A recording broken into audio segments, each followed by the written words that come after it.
Olá, bem-vindo ao Filosofia de Bolso, o nosso canal de filosofia. Você que está chegando agora e não me conhece, meu nome é Guilherme, eu sou estudante de filosofia. Muito bem, no vídeo de hoje eu queria tratar de um assunto muito importante, uma área muito importante para todas as ciências humanas, que é antropologia. O que é, afinal, antropologia? Talvez você já tenha ouvido falar essa palavra e já tenha feito essa pergunta. O que é antropologia? Para a gente entender o que é antropologia, no primeiro momento a gente consegue compreender etimologicamente o significado da palavra. A antropologia ela é a junção de duas palavras gregas, anthropos, que significa homem enquanto humanidade, humanidade, e logia, que vem de logos, que aqui a gente traduz como estudo. Então seria o estudo do homem, ou estudo da humanidade. Mas é muito complexo, né? O que é estudar o ser humano, afinal? Bem, sendo assim, a antropologia ela é uma ciência que estuda o homem, ou, de uma maneira mais geral, os aspectos da humanidade. E que aspectos são esses, afinal? Você poderia me perguntar. Filosoficamente, muitos filósofos fizeram essa pergunta no passado. O que é o homem? Ou quem é o homem? Em uma busca filosófica de encontrar, se é que existisse, uma essência do ser humano.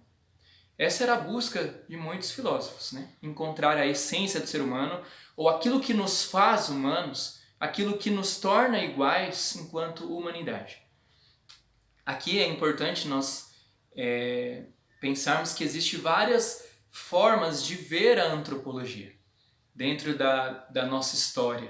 Existe uma antropologia teológica, uma antropologia filosófica, como eu estou falando aqui, uma antropologia psicológica, enfim. A gente pode ter várias dimensões ou interpretações da antropologia em si. A antropologia enquanto ciência ela vai se estabelecer mesmo como ciência a partir do século XIX. No entanto, se nós pensarmos dentro da história da filosofia, nós temos um primeiro filósofo que volta o olhar para o ser humano. E esse é Sócrates, o grande pai da filosofia. Porque antes do Sócrates, os pré-socráticos, eles estavam preocupados com a natureza, são considerados filósofos da natureza. Eles estavam querendo encontrar qual era o princípio que continha dentro de cada ser que existia na natureza, dentro do movimento da natureza, do cosmos, de uma forma mais ampla. Mas o Sócrates ele deixa de lado essa discussão e ele vai tratar de assuntos mais humanos. Ele vai falar de justiça, de ética, e como conhece-te a ti mesmo, o Sócrates vai trazer a filosofia e o uso da razão para o autoconhecimento, que é próprio do ser humano. Diante disso, nós podemos pensar, é difícil estudar o ser humano, como que isso é possível? A partir disso a gente tem que entender que o ser humano ele tem várias dimensões. Existe uma dimensão da linguagem, o ser humano se difere dos outros animais porque ele foi capaz de desenvolver uma linguagem própria. Isso nos torna diferentes. O segundo, a comunidade, o ser humano vive em comunidade, assim como os outros animais, mas nós temos uma estrutura própria, nossa, dos seres humanos. A outra dimensão é a historicidade, então o ser humano ele está dentro de uma história e ele é capaz de olhar para o passado e perceber as mudanças históricas.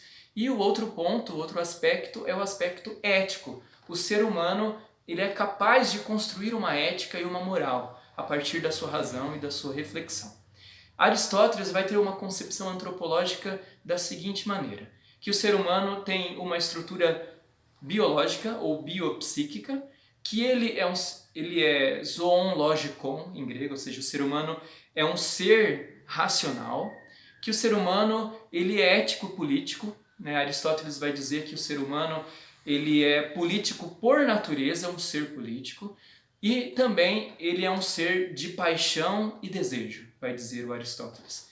No entanto, se nós pularmos historicamente lá para o século XIX, quando a antropologia vai se estruturar enquanto ciência, nós vamos ter, num primeiro momento, uma antropologia física ou biológica, né, que estuda o desenvolvimento do nosso corpo, influenciada muito pelo evolucionismo lá do século XIX do Charles Darwin. Isso mesmo. Depois nós vamos ter um outro tipo de antropologia, que é a antropologia cultural ou social. Essa antropologia ela dialoga mais com a sociologia e também com a filosofia, é claro, né? Dessa forma, a gente tem aqui um pequeno panorama do que seria a antropologia, uma pequena introdução do que é a antropologia. Mas é claro, esse vídeo ele é bem pequeno, você pode se aprofundar muito mais nos seus estudos, na sua busca aí de uma compreensão do estudo da antropologia. O que é importante é também saber, eu gostaria de estudar antropologia academicamente em uma universidade, aonde eu encontro essa área? Geralmente nos cursos de ciências humanas, história, ciência social, filosofia, você vai ter isso enquanto disciplina, né, antropologia.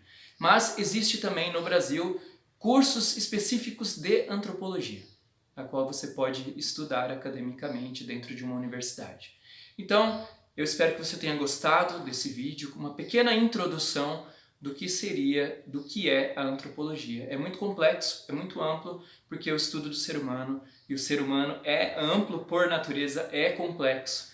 Então, espero que você tenha gostado desse vídeo, e se você gostou, deixa aqui o seu like, curte, comenta, compartilha, diz o que você achou aí desse tema, e a gente se vê no próximo vídeo aqui do Filosofia de Bolso. Um abraço!